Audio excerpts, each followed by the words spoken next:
Who would have thought that I would have run into the ghost of a long-gone famous celebrity in the middle of Ohio? But somehow I did.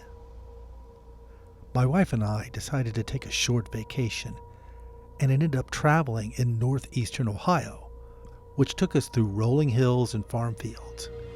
We had done some internet research and discovered that there was a farm nearby that allowed tours.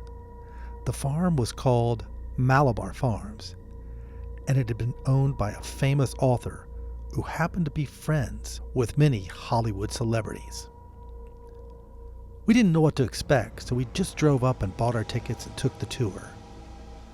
We walked around a barn to see a beautiful 2-story farmhouse on a small hill that overlooked a farm field. It looked like a classic country estate.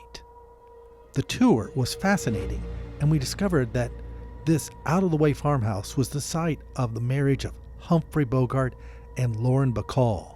Bogart had been good friends with the owner of the house, author Louis Brumfield.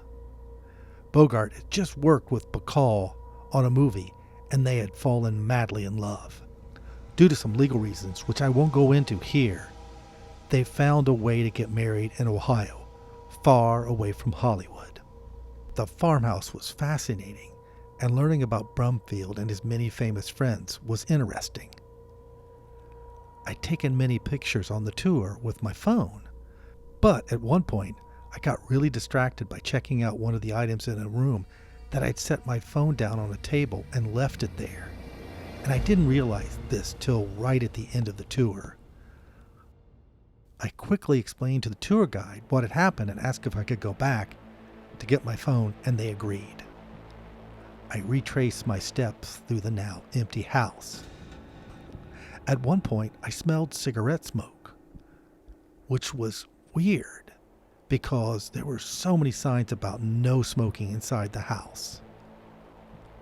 I just ignored it because I was worried about my phone, and I kept making my way through the house.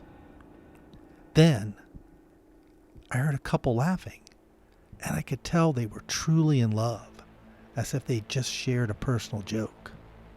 I spun around trying to find the source of this laughter, but I couldn't.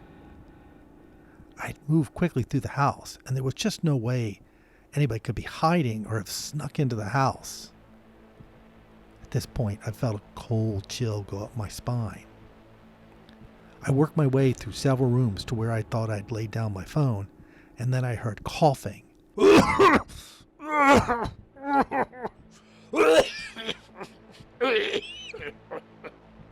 As if somebody was mortally sick.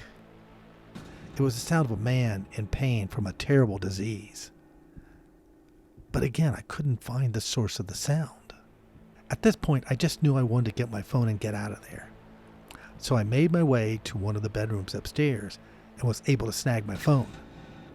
But I stopped because in the room across the hall, which I knew was another bedroom, I heard a woman crying, as if her heart was broken.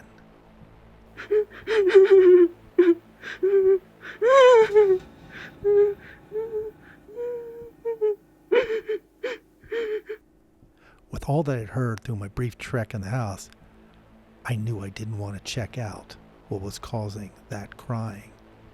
I quickly turned and walked the same path out of the house.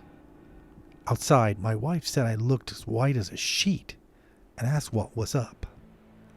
I couldn't come up with a good answer, so I said I just wasn't feeling well.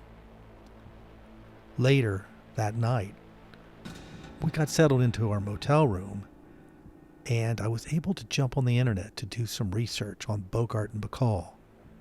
And I learned, some of which I already knew, that he was a heavy smoker and that he had died from lung cancer. I could imagine that laughter that I heard represented some of the happiest times of his life with Bacall, and then the sound of the coughing was the disease as it took him, and the weeping was from his wife, who had lost him to a deadly cancer.